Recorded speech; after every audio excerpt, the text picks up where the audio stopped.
नमस्कार। BSc third year maths paper first quantum mechanics में व्याख्यान हेतु प्रस्तुत हूँ। हम पिछले समय से क्वांटम मैकेनिक्स पर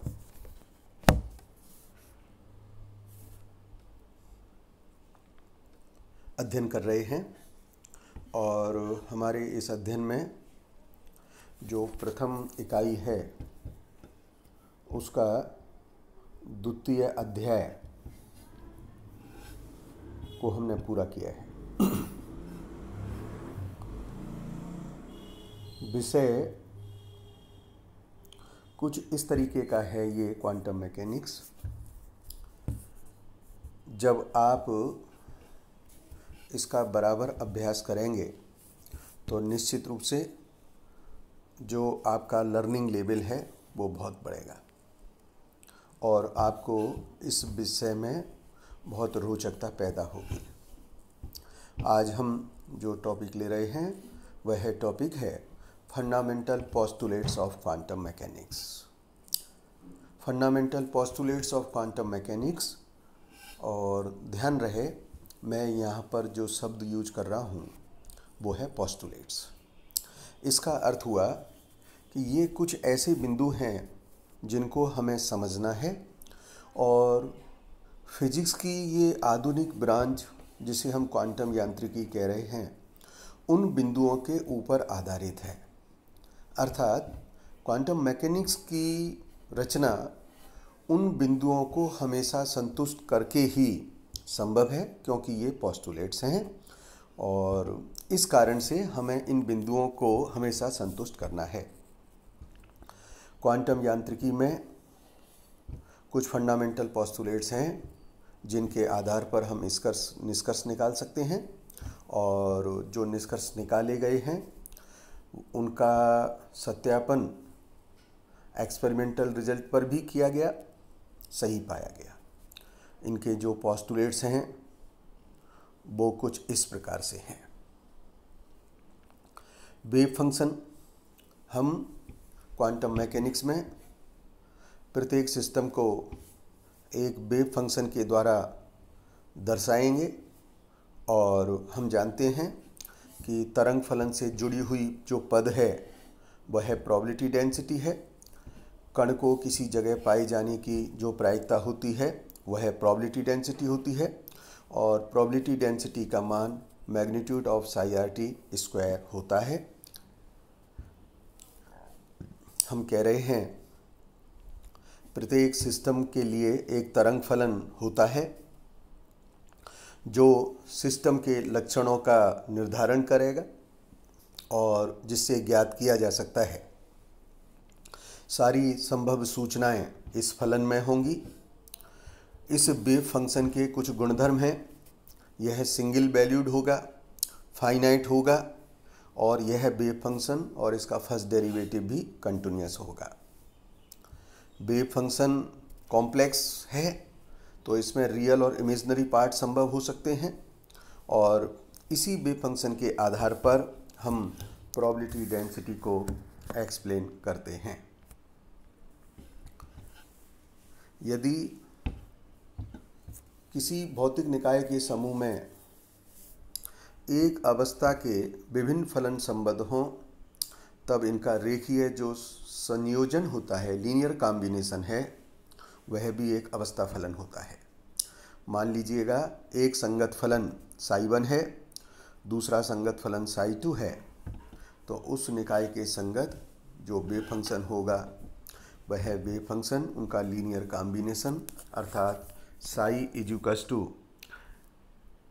A1 psi 1 plus A2 psi 2 होगा। यह भी उसका एक वेव फंक्शन होगा।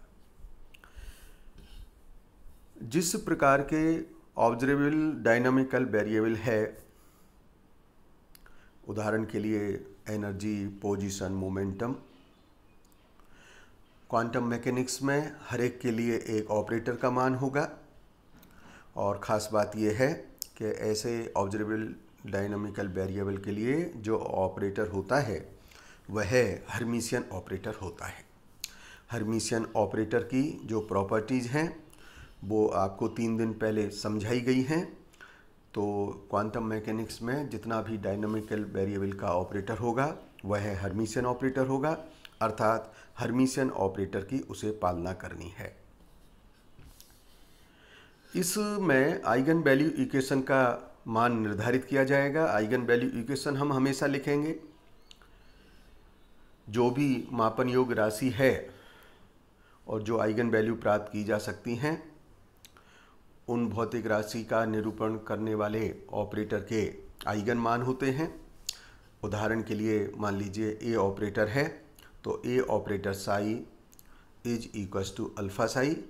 अल्फ़ा यहाँ पर आइगन वैल्यू है।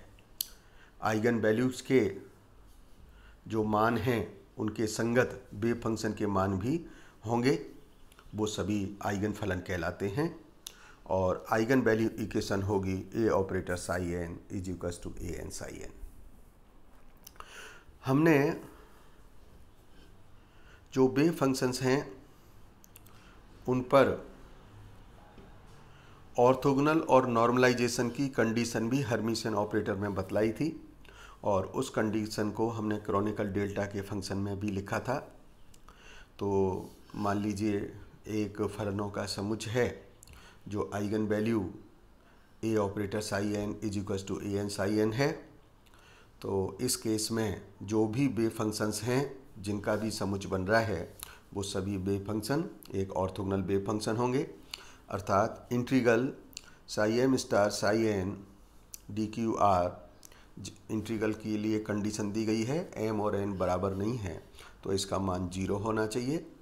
तो ये जो कंडीशन निकल के आई है यह ऑर्थोगोनल के लिए है, और यदि ये कंडीशन 1 के बराबर हो जाए तो हम इसे नॉर्मलाइज कंडीशन कहेंगे। हमने आपको एक्सपेक्टेशन वैल्यू और एवरेज वैल्यू के बारे में भी बता दिया है, और एवरेज वैल्यू कहिए, एक्सपेक्टेशन वैल्यू कहिए, इनके ऊपर भी क्वांटम मैकेनिक्स का एक पोस्टुलेट्स है कि भौतिक निकाय के जितने भी एंसेम्बल हैं उनके लिए डायनामिकल वेरिएबल का मापन करने पर प्रत्याशा जो मान है वह हमेशा यह होगा average of A is equals to integral psi star A operator psi D B divided by integral psi star psi D B. हम एवरेज वैल्यू या एक्सपेक्टेशन वैल्यू हमेशा इस प्रकार से लिखेंगे। और एक आखिरी पोस्टुलेट्स जो हैमिल्टोनियन के ऊपर आधारित है, अवस्था फलन पर वेव फंक्शन का समय के साथ जो परिवर्तन है यह परिवर्तन टाइम डिपेंडेंट श्रोडिंगर इक्वेशन के द्वारा निर्धारित किया जाता है। और श्रोडिंगर टाइम डिपेंडेंट इक्वेशन है I H cross D D T of psi is equals to H operator psi. H operator ऊर्जा का हैमिल्टोनियन ऑपरेटर है। यदि हम इसका मान लिखना चाहें तो एम द्रव्यमान के एक कण के विभव क्षेत्र के लिए कुल ऊर्जा संकारक होगा H operator minus H cross square del square by 2m plus P R. तो कुल मिलाकर संक्षेप में मैंने 7 पोस्टुलेट्स लिखे हैं, और ये 7 पोस्टुलेट्स क्वांटम मैकेनिक्स में हम जो भी काम करेंगे उन पर वैलिड होना चाहिए। इनकी पालना हमें हमेशा करनी है और इनको हमेशा सेटिस्फाइड होना है। चूँकि ये पोस्टुलेट्स हैं इसलिए कोई समीकरण ऐसे कैसे लिखी गई है इस पर हम आर्गू नहीं कर सकते, इनको हमें एज इट इज़ स्वीकार करना पड़ेगा। कुछ विषय को समझने के लिए कुछ कंसेप्चुअल प्रॉब्लम भी मैं लिखा हूँ। मान लीजिएगा एक विमीय तरंग फलन है साई इज इक्वल्स टू ए ई की पावर माइनस ए एक्स, और वेव फंक्शन की लिमिट दे रखी है 0 और इनफाइनाइट के बीच में। इसके अलहदा वेव फंक्शन 0 है और हमको कहा गया है कि हम नॉर्मलाइज कंडीशन का मान निकालें। आपको पता है नॉर्मलाइज कंडीशन होती है psi star psi D X is equals to 1। यह है नॉर्मलाइज कंडीशन। जैसे हमने क्वांटम मैकेनिक्स के पोस्टुलेट्स में यूज किए हैं, एक्सपेक्टेशन वैल्यू में यूज किए हैं। बिल्कुल इसी प्रकार से करें, और जब हम इसी प्रकार से ये कार्य करेंगे तो इस इंटीग्रल का मान हो जाएगा 0 to infinity ae⁻−ax complex conjugate ae⁻−ax dx = 1। और इस प्रकार से ये इंटीग्रल अब हो गया है a² 0 to infinity e⁻²ax dx। और जब हम इस इंटीग्रल को सॉल्व करते हैं इसका मान 1/2a आएगा, और इस प्रकार से a² multiple with 1/2a = 1। a का मान निकल के आ गया है और a का मान निकल के आ गया √2a। तो हमने नॉर्मलाइज कंडीशन का प्रयोग करते हुए इस नॉर्मलाइज कोफिशिएंट का मान निकाल लिया है। अब हमको पूछा गया है कि दो वेव फंक्शन हैं ψ1 और ψ2, ये हमारी प्रॉब्लम में हमें दे रखे हैं, और हमको कहा गया है सिद्ध करें कि दिए गए जो वेव फंक्शंस हैं वो है ऑर्थोगोनल होंगे। बहुत आसान सी प्रॉब्लम है, जो बात कही जा रही है उसको ध्यान से नज़र करें। क्या आपको दे रखा है, क्या आपको ज्ञात करना है, ये स्पष्ट होना चाहिए। हमको सिद्ध करना है कि दिए गए दोनों वेव फंक्शन ऑर्थोगोनल हैं। इसका मतलब ऑर्थोगोनल कंडीशन को हम यूज करें तो कंडीशन हो जाएगी 0 to L ψnx ψmx dx = 0।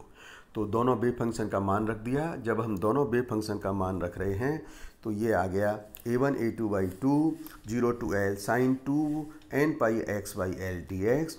और इस प्रकार से जब हम साइन का इंटीग्रल करेंगे कॉस आएगा, अपर और लोअर लिमिट 0 to L होगी, और इसको सॉल्व करने पर इसका आंसर 0 प्राप्त हो जाता है। इसका अर्थ हुआ कि जो हमें तरंग फलन दिए गए हैं वो दिए गए तरंग फलन निश्चित रूप से ऑर्थोगोनल हैं। एक कंसेप्चुअल प्रॉब्लम जो बहुत अच्छी है वो मैं लिखा हूँ कि कोई 1 डायमेंशनल प्लेन प्रोग्रेसिव वेव है, और इस वेव को ψ ae⁻ik से दर्शाया गया है। कुछ बातें अलग अलग हमको निकालनी है। पहला पार्ट निकालना है प्रोबेबिलिटी करंट डेंसिटी निकालें। फिर हमसे पूछा गया कि क्या यह कंटिन्यूटी इक्वेशन को संतुष्ट करता है। फिर तीसरा पार्ट पूछा गया कि वेव फंक्शन का जो रियल पार्ट है और जो प्रोबेबिलिटी करंट डेंसिटी है, क्या यह प्रोबेबिलिटी करंट डेंसिटी उत्पन्न करता है। तो सर्वप्रथम हम प्रोबेबिलिटी करंट डेंसिटी निकाल लेते हैं, और प्रोबेबिलिटी करंट डेंसिटी का एक्सप्रेशन हम आपको ड्राइव कर चुके हैं, जिसमें हमने प्रोबेबिलिटी डेंसिटी और प्रोबेबिलिटी करंट डेंसिटी है वो निकाला था dp/dt plus divergence of s = 0, जहाँ पर s का मान था h×2mi ψ* ग्रेडियंट ψ माइनस ψ dψ/dx। तो चूंकि वेव फंक्शन दे रखा है, उस वेव फंक्शन से उसका कॉम्प्लेक्स कॉन्जुगेट, इस वेव फंक्शन का फर्स्ट डेरिवेटिव, और जो फर्स्ट डेरिवेटिव मिलेगा उसका कॉम्प्लेक्स कॉन्जुगेट, इन चारों मानों को निकाल के हम इस समीकरण में रख सकते हैं। और जब हम इस समीकरण में इन मानों को सब्स्टिट्यूट करते हैं तो मान निकल के आता है h×k/m magnitude of a²। Okay, तो ये मान इसका निकल के आ जाएगा।